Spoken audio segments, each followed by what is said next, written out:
right, now it's time for the top five segment, man. And oh boy, this week, it's super hard, super hard. It is top five television dramas. Yeah. Oh my goodness. And I just want to say that, like, all of your five, with the exception of your number one, because we've been talking about this for anybody who's listening to us the last gazillion years, with House of the Dragon, I have not seen Game of Thrones yet, guys. I have not seen it. Yes. But I was going to say that all of these could be on my list.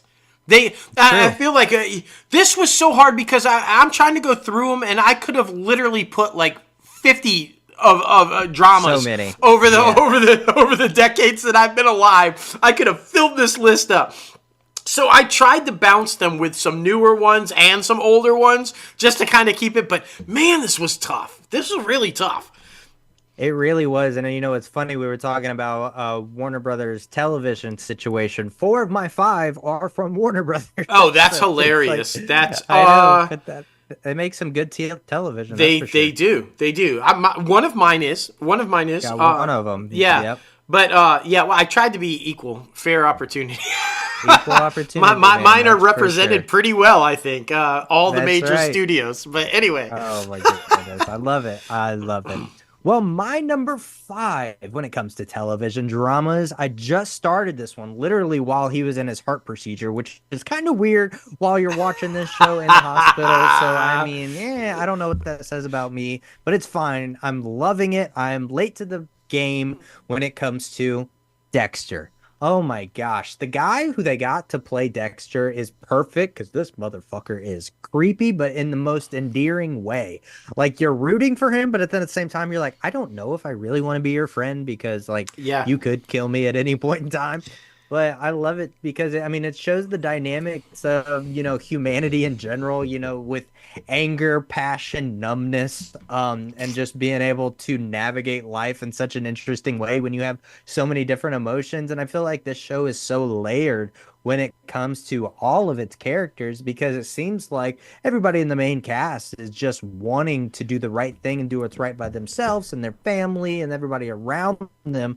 But then they also have their vices or they also have that dark side to where you're like, okay, some stuff is about to go down. But overall, I'm really enjoying the show so far. I'm almost done with season one, and I don't know. It's my new favorite show. I'm trying to finish this thing before the next new one, iteration comes out. Yeah, so I'm very excited about it. I'm super happy I jumped on it. Well, But, and- number and- five for me, Dexter. So remember though, when you finish it, you got to watch Dexter New Blood also Yeah, before the new one because there's that little in between kind of like Interesting. yeah, and it if you don't watch that, then it kind of like because there's some like interesting trust me, just don't miss that one. Okay. My number five is one of the single most brilliant shows that I have ever seen from everything, from the writing to the cast and acting to the directing to the visuals of it all. I'm talking about Mad Men, which was a massive hit that launched many careers, you guys. But not only did it launch many careers, it made damn near everybody that starred in that show household names. But everybody who was anybody in Hollywood made appearances on that show, including several dozen of our ItCaf podcast guests. They were like, it's amazing when you go back and you watch it again and you're like, damn, I forgot such and such was in it, or shit, I forgot such and such. It's crazy, but I'm talking about Mad Men. And for anybody who doesn't know, it's set during the height of television advertising. And Don Draper, played brilliantly by John Hamm. Not a very nice guy, but then a nice guy. He basically had a shitty life and was thrown into a situation of where he wanted to escape that shitty life. So he takes the life of a guy that died that he was at war with, who died, and he basically takes over his life and like pretends to be him. And what? so everybody, Don Draper is not even his real name. Spoiler for anybody who hasn't seen it. But anyway, this thing is like John Hamm, Elizabeth Moss, January Jones, Christine Hendricks, just I mean, Kieran Shipka, who's now huge, and she played the daughter. Like, what? Now she's like a huge star herself. Jessica Perry. But, yeah, I mean, you're talking Spencer Garrett and Allison Brie and Danny Strong and just like a gazillion people who have come through that show. But, yeah, it takes a harsh, stark look at what that era was like.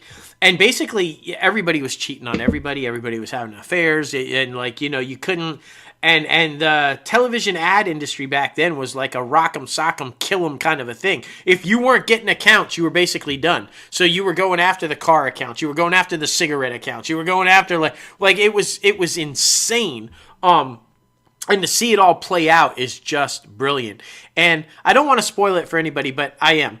The ending, you remember the huge commercial that's now world known, everybody knows it. It's I'd like to buy the world a Coke and teach it, you know. So that was like they basically credit Don Draper for creating it. Like, he goes to this, like, he escapes, he goes away, he disappears, nobody knows where he's at. He's, like, at this yoga retreat, and all these people are on the mountain hillside doing yoga, and they're chanting, and the idea comes to him to create that. Now, obviously, in real life, the guy was not that. It wasn't Don Draper or anybody like that created that. But I love how that's where they end the whole thing. They spun it into this, one of the probably most brilliant ad campaigns of all time in the history of the world. And they spin it to that's how it ends, is that this guy, Don Draper, who's a total fraud and imposter, is the guy who came up with it. It was just, yeah. Mad Men. I hope you jump on that one. I'm telling you, you would love that. I'm convinced you would love it. I know. I definitely want to. It's on the list. That's for sure. It's on the list. Number 4 for me goes to another one that everybody in Hollywood was on, maybe even playing as themselves. Yeah. And I'm talking about Entourage. Oh my goodness. Just a couple of guys from New York just coming out to LA to make it happen. And man, oh man, this is the definition of chasing the American dream and chasing what it means to be in Hollywood. And it just shows the overall joy that, you know, we all love while doing our process and while going through our own individual journey. Because I mean, there's so many things that align in that storyline with everyone's story as they're pursuing their own careers in the entertainment industry. So, I mean, the parallels to each of those storylines and the parallels to your individual life or my individual life, it's awesome because you can pick and choose what stories like connect to your personal journey while you're trying to make it in Hollywood. It's one of those too that, you know, it starts off as somebody who is supporting his friends. He's got this industry backing him, basically, where he's getting all of these big name movies. He's at the top of the game, yeah. He's making a name for himself, but then he also helps a friend along, and then he helps another friend along, and then he helps his brother, enough to where everybody doesn't have to eat from the same food. Everybody has their own individual plate. And that's what I love, too, about this show. It's like, you know, Vinny Chase is somebody who is so selfless and also so selfish at the same time. Yeah. He has so many different qualities as an actor and as a human being. And I think, oh boy, I forget what his name is. Adrian something. I think what he was Grenier, able to do with that character, what he was able to do with that character, I feel like was so spot on. But I mean, that show is such a classic, man. And I mean, I even go back and watch it sometimes now, just in the background. It's inspiring. Yeah. It's super inspiring, but it's one of my all-time favorite shows, so I had to put it on the list. Number 4 for me, Entourage. Yeah, I love that. It's the single most realistic interpretation of Hollywood ever. It's like legit how it is. Everything about it is 1,000% accurate. All of the glory and all of the nastiness of the entertainment industry is highlighted in there brilliantly. And they even kind of like, I've always thought, and it's never been, I don't think, confirmed or not, but I've always thought that the Johnny Bravo, Vinny Chase, you know, is Eric Roberts and Julia Roberts. where the one was out there as an actor killing it, and then all of a sudden his career just dried up and he couldn't get a gig, and the younger sibling comes out and just slays it, becomes the biggest thing in Hollywood, and now the older is relying on the younger to carry them a little bit. I've always fuck, that's Eric Robertson's Julia Roberts kind of a thing, you know? And just briefly, before I jump into mine, if anybody doesn't know, this is actually based on Mark Wahlberg. Mark Wahlberg is behind it. He's an executive producer on it, and it's loosely based on his entourage and his people and kind of a thing. So, brilliant show if you guys haven't checked it out. My number 4, another fucking brilliant show with brilliant cast, and probably, in my opinion, the most accurate interpretation of what really goes on in the world of finance and capital ventures. Billions. Fuck. The back and forth about a guy who capitalizes on the 9/11 tragedy to basically exalt himself into this mega billionaire, and he comes from nothing. He comes from the streets. He's poor, and he battles up to make himself this thing. But it's the constant good versus evil, and where's the line between right and wrong, kind of and just the whole series is really always questioning that. What is the line between right and wrong? What is acceptable and not acceptable when you're trying to dig yourself out from a really bad situation? And when you do, now you're like this badass who's maybe not always doing the right things to keep yourself in that good situation. And it just, but yeah, Damian Lewis and fucking Paul Giamatti and just like this cast, fuck, it's so good.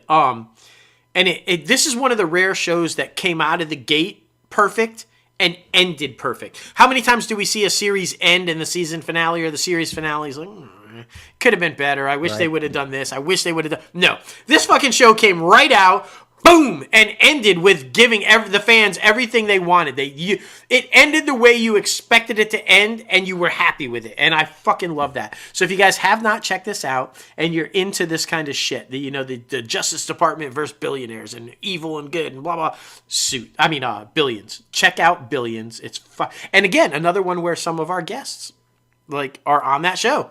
Regulars on that show. It's brilliant to see all of our people in all these shows. So my number 4, Billions. That's for sure.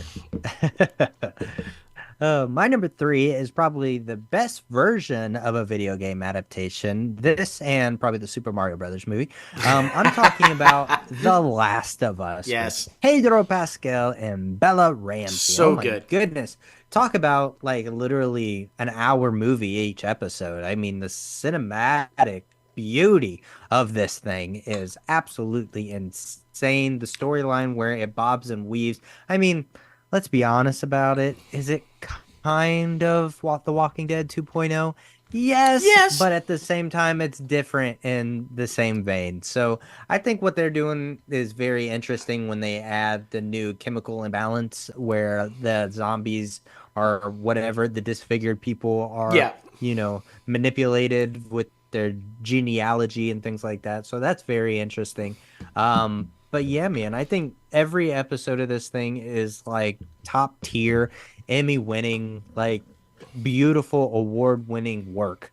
And I'm super excited to see the second season when that comes out. Yeah, exactly. 2035. That's right. So that's right. I mean, they're taking the Stranger Things approach, that's for sure. But it's okay because if it's great content, people are always going to flock back to it. Yep. And it's glory. So yeah, number 3 for me, The Last of Us. Yes. Oh, so good. And they did a really good job with that show because I had never played the video game. I wasn't aware of the video game, what it was even about. Right. But you didn't have to be.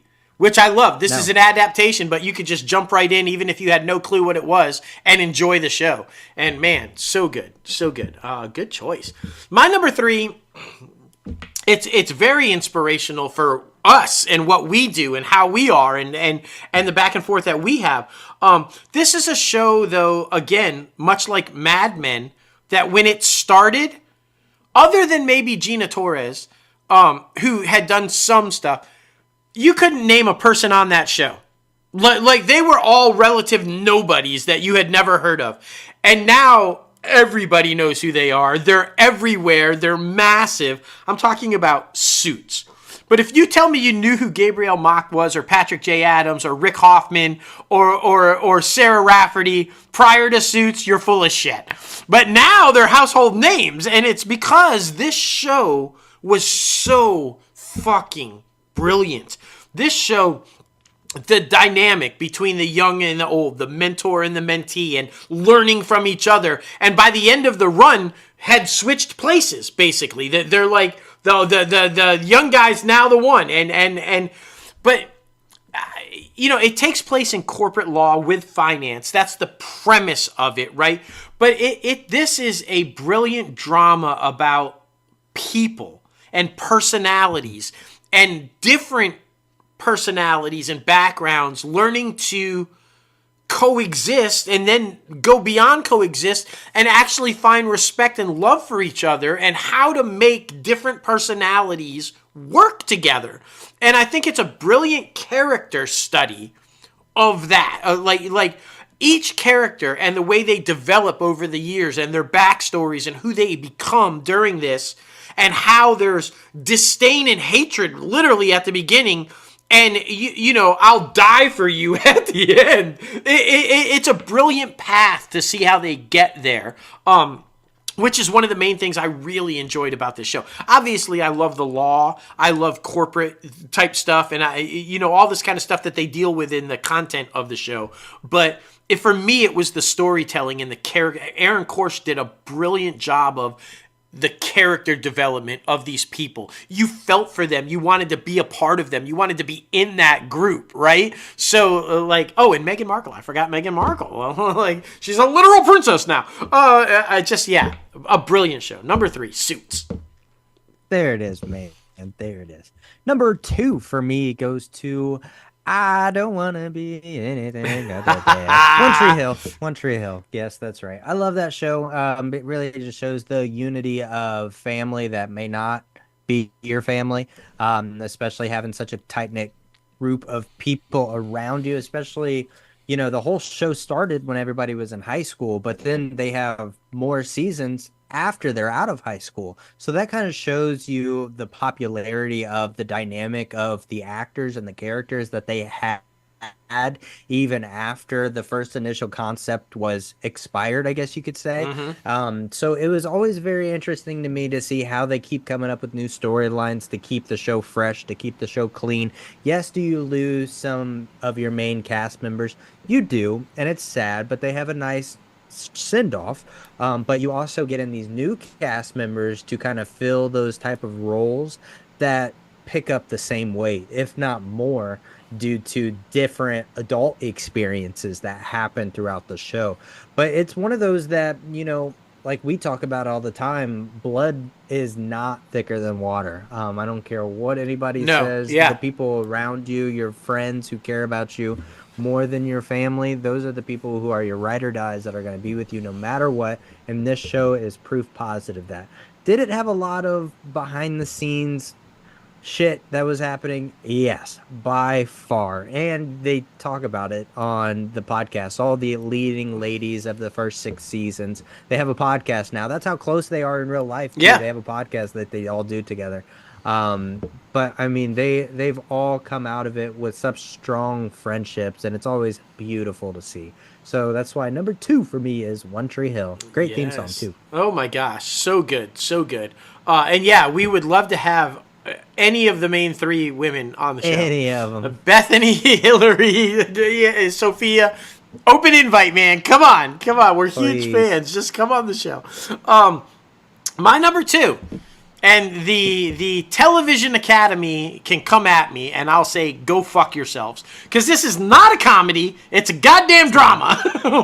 My number 2 is The Bear. And anybody who has watched The Bear will agree with me. This is a drama. I don't know why they categorize this thing as a comedy, because it is anything but. And I'm going to keep this very brief because this show is still on the air and I want people to watch it. And I do not want to spoil anything because everything is like an oh shit moment on this show. And I don't want to throw out any spoilers on there. But if you have not seen it, get your ass over to Hulu or Disney Plus and watch this show. It is absolutely brilliant about a family who trying to keep alive a family restaurant. There's some drama in the family that's been taking place prior to. There's drama taking place in the family during, setting up drama to come, no doubt. But I'll finish it with this, and I've said it on the show numerous times. It is a masterpiece in storytelling from start to finish. The script and writing, the directing, the cinematography, the acting, the color grading, the tones, just every single thing about this production is a master class in how to do it. That alone should be a reason to watch it. And any show that can pull off a 13-minute scene with all dialogue and have it be brilliant, never do you go, wow, this is lasting too long. This is boring. They need to wrap. No, you're on the edge of your seat the entire time. And when you can pull that off, you are fucking brilliant. So watch The Bear on FX. You can catch it on Hulu and Disney Plus. Just do it. Do it. You'll see why it's winning nonstop everywhere all the time. It's well deserved and fuck, man. So good, man. So freaking good. Well, the time has come. We are here. We are, my goodness. My number one. I think it is the best show of all time. Really? Even with those last 3 episodes. Best show of all time. Wow. In my opinion. Wow. Definitely my favorite show of all time, but I think it's the best show of all time. You just have to get to it, especially the second and third season. Oh, I have no doubt I'm going to thoroughly enjoy it. I'll love it. I have no doubt because of House of Dragon, I'm all in on this thing. But that is a big statement. But Game of Thrones, man, I love it so damn much. Like, I've been thinking about going back and rewatching it just within the background and stuff. And I mean, the cinematography, the storytelling, everything about it was absolutely brilliant. There's so many different storylines that it's a very slow burn to where they don't even meet up until way later down the line. But you're so excited about it because there's so many different moving obstacles that it's very easy to keep up with. And I don't know, man, there's so much good. There's so much good. Like, it's when you watch it, I'm super excited for you to start that at some point. But when you watch it, it's like nothing you've ever seen before. Like, you think House of the Dragon is good, wait till you watch the original. Like, it is. There's a reason why it was so big for so long. Yeah. But I mean, yeah, I don't have enough words in my vocabulary to talk about how much I enjoy this freaking show. But number one for me, Game of Thrones. And another show. That's another show that launched people into massive stardom. Literal nobodies that are now household names and massive stars because of this show. Yeah. Which is, you know, anytime you can find any content that can do that, you know it's good. So, right. And speaking of, my number one did that same exact thing because really, other than Bartlett himself, not many people knew a whole lot of the other people on the show. Now, to say, they had done other stuff. A couple of them were on bigger shows. But for the most part, this ensemble cast was relative unknowns. My number one, and I'll echo you, in my opinion, is the single best show ever on television. In fact, so good, it changed television forever. They literally now, people shoot their television shows because of the way this show was shot. They even had to create equipment to be able to shoot the way this show was shot. I'm talking about The West Wing. Groundbreaking show from start to finish with drama, with the acting, the directing, the cinematography, and how they do the walk and dialogue. And you see it in every show now, but it didn't exist before The West Wing. Those walking conversations with nonstop talking didn't exist before The West Wing. And I'm not kidding you when I say they had to create equipment and figure out ways to do that. Because it had never been done on television before. But if you guys don't know, this is about, you know, a president of the United States who's in a term, but is then getting ready to run for re-election, and his life and it's about everybody associated within the West Wing and his people, his staff. It is the most realistic, stark look at the political climate, the world, the White House, what the president, vice president, and his staff go through. If you didn't know what a press secretary was, or who wrote the speeches, or what does the chief of staff do, what do these people actually do? You do now because of the West Wing. This was a definitive lesson in politics. And this show carries so well that if you watch it now, it stands up as well as it did when it originally aired, and we're still dealing with the same shit that we were dealing 25 years ago when the show was on. It's crazy how well it holds up over time and how well done it was. And they had to pivot. A main character died, and they're like, fuck, what do we do now? Because they had a whole storyline based on... Yeah, I mean, spoilers here, but this main character was fucking running for president to be, and then they had to pivot the whole storyline basically, and change the way they ended it was just brilliant, from start to finish. And it was Aaron Sorkin who created this thing, but The West Wing, you guys. If trust me, go back, watch it, you'll be hooked. I can say too, this show is the one show. Maybe Suits, but even still Suits I haven't watched as much. But I think I've watched the entire run of The West Wing 12 times. And it's 7 seasons long. And this is when seasons were seasons. It's 26 episodes per season. So that's a lot of fucking TV. But I've just consistently every now and then go, I gotta watch me some West Wing again. And just start, It's so good.